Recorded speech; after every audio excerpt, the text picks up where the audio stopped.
নমস্কার বন্ধুরা, লক্ষ্মীপুরের রান্নাঘরের পক্ষ থেকে সবাইকে অনেক অনেক স্বাগত। আজকে ঢেঁড়স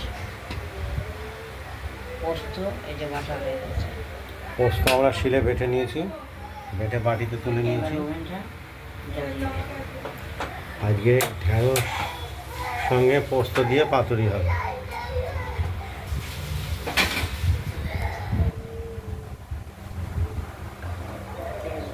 আছে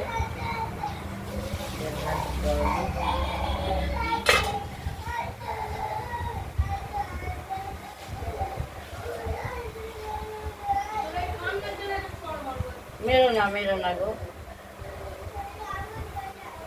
সাবান মাবান দিও না।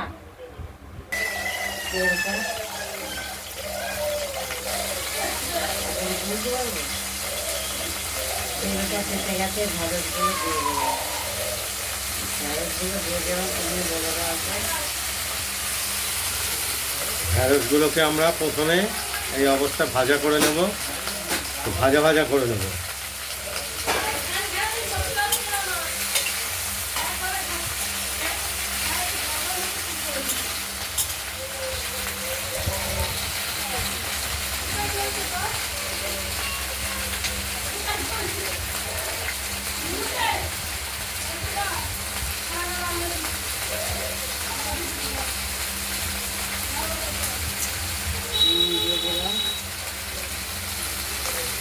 পরিমাণ মতো লবণ দিয়ে দেওয়া হয়েছিল, দেওয়া হালকা হলুদ 1 চিমটে মতো হলুদ।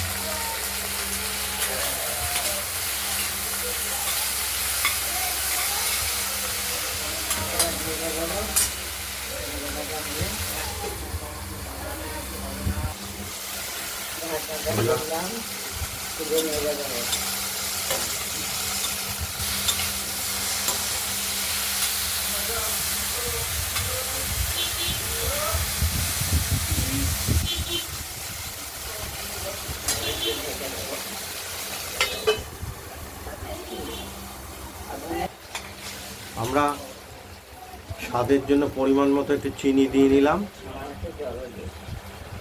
আর জল কিছুটা দেওয়া হয়েছে, না হলে ঢেঁড়সগুলো তো নরম হবে না। আবার ঢাকা দিয়ে দিলাম। আর পোস্তটা আগেই বাটা হয়ে গেছে। ঢেঁড়সটা একটু নরম হয়ে আসলেই আমরা পোস্ত বাটাটা দিয়ে দেবো ঢেঁড়স। আমরা ঢাকাটি খুলে দেখে নিচ্ছি, ঢেঁড়সটি নরম হয়ে গেছে। এবার বেটে রাখা পোস্তটা দিয়ে দিলাম।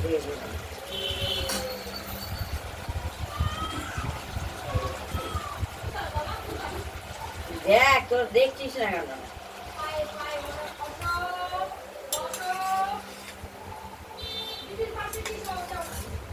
জুতোর মধ্যে কোনো বিচার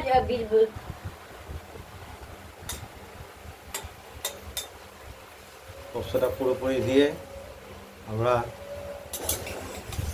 ঢেঁড়সের সঙ্গে মিশিয়ে দিলাম।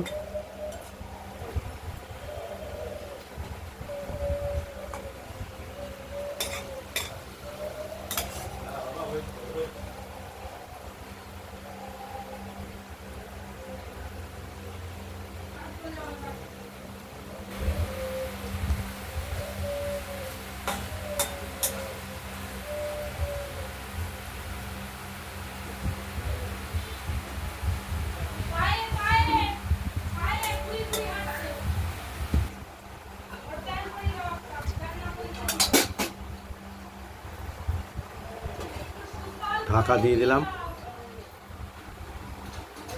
ঢাকনাটি খুলে আমরা ঢেঁড়সগুলোকে নাড়াচাড়া দিয়ে নিলাম।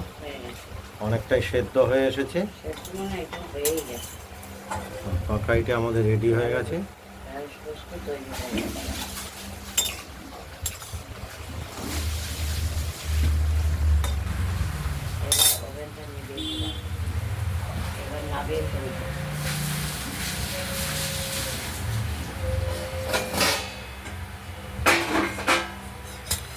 খাওয়াতে এবার আমরা তরকারিটা নামিয়ে ফেলছি।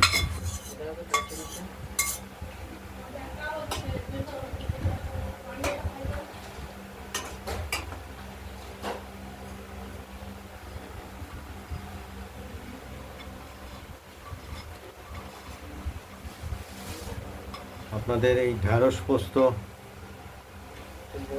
পাতুরিটি যদি ভালো লাগে তাহলে আপনারা বাড়িতে এটি বানিয়ে ফেলুন, দিয়ে আমাদের জানাবেন কমেন্টসে কীরকম হয়েছে। এই ভিডিওটা যদি ভালো লাগে শেয়ার করবেন, কমেন্ট করবেন, আর রান্নাবান্নাটা যদি ভালো লাগে সাবস্ক্রাইব করবেন। আগের মতো এখানে ভালো থাকবেন, সুস্থ থাকবেন, সাবধানে থাকবেন। আরেকটা ভিডিও দেখাবো, দ্বিতীয় আরেকটি ভিডিও আমরা দেখাবো, সেটি হলো মাছ। পরের ভিডিওতে আমরা দেখাচ্ছি। আজ এই পর্যন্তই, নমস্কার।